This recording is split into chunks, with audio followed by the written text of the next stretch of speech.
এই মুহূর্তের সবচেয়ে বড় খবর এইচডি লাইভ 24/7-এ। শান্তিনিকেতন মেডিকেল কলেজে হোস্টেল ওয়ার্ডেনের রহস্য মৃত্যু। ঘরের দরজা খোলা, ফ্যানে ঝুলছিল নিথর দেহ। খুন নাকি আত্মহত্যা? মৃতার পা ছুঁয়েছিল খাট, মেলেনি কোনো চেয়ার। ঘনীভূত হচ্ছে রহস্য। মৃত্যুর আগে প্রেমিকের সাথে তুমুল ঝগড়া, প্রেমিককে আটক করল আমতলী থানার পুলিশ। বুধবার গভীর রাত শান্তিনিকেতন মেডিকেল কলেজের শান্ত পরিবেশ হঠাৎই উত্তাল হয়ে ওঠে এক মর্মান্তিক খবরে। মহিলা হোস্টেলের ওয়ার্ডেন মনীষা দাসের রহস্যজনক মৃত্যুর খবর পৌঁছায় তার পরিবারের কাছে। গভীর রাতেই হাসপাতালে ছুটে যান পরিজনরা, কিন্তু সেখানে গিয়ে ঘরের ভেতরের দৃশ্য দেখে থমকে যান তারা।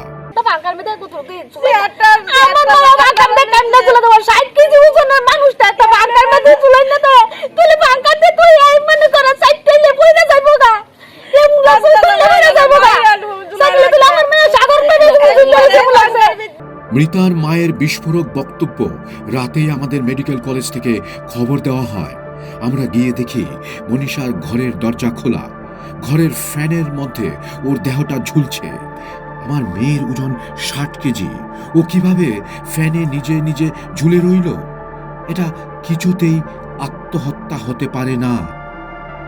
মনীষার পরিবারের স্পষ্ট দাবি, এই মৃত্যুর পেছনে লুকিয়ে রয়েছে কোনো বড় ষড়যন্ত্র। ঘর থেকে এমন কিছু আলামত মিলেছে যা আত্মহত্যার তত্ত্বকে সরাসরি চ্যালেঞ্জ জানাচ্ছে। মনীষার এক নিকট আত্মীয়ের প্রশ্ন, ফ্যানে ঝুলতে গেলে তো চেয়ার বা কোনো কিছুর সাহায্য লাগে, তবে মনীষার পায়ের নিচে কোনো চেয়ার ছিল না কেন?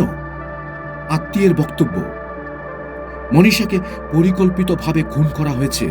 ফ্যানে ঝুলতে হলে চেয়ারের প্রয়োজন হয়, কিন্তু পায়ের নিচে কোনো চেয়ার ছিল না।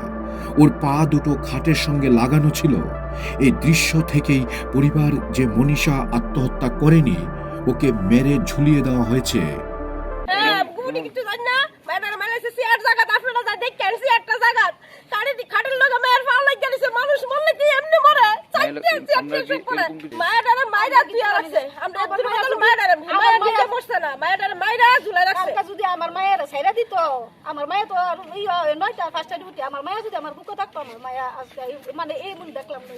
এদিকে খবর পেয়েই দ্রুত ঘটনাস্থলে পৌঁছায় আমতলী থানার পুলিশ বাহিনী।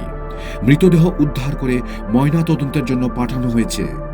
আমতলীর এসডিপিও পারমিতা পাণ্ডে জানিয়েছেন, প্রাথমিক দৃষ্টিকোণ থেকে এটিকে আত্মহত্যা বলেই মনে হচ্ছে, তবে তদন্তের সব পথে খোলা রাখছে পুলিশ। এসডিপিও পারমিতা পাণ্ডের বক্তব্য, বুধবার রাত 1টা নাগাদ শান্তিনিকেতন মেডিকেল কলেজ থেকে আমাদের কাছে খবর আসে। পুলিশ দ্রুত ঘটনাস্থলে গিয়ে মৃতদেহ উদ্ধার করে মর্গে পাঠায়। সিন অফ ক্রাইম বা ঘটনাস্থল খতিয়ে দেখে প্রাথমিকভাবে এটি আত্মহত্যা বলেই মনে হচ্ছে, তবে ময়নাতদন্তের রিপোর্ট এলেই মৃত্যুর আসল কারণ স্পষ্ট হবে।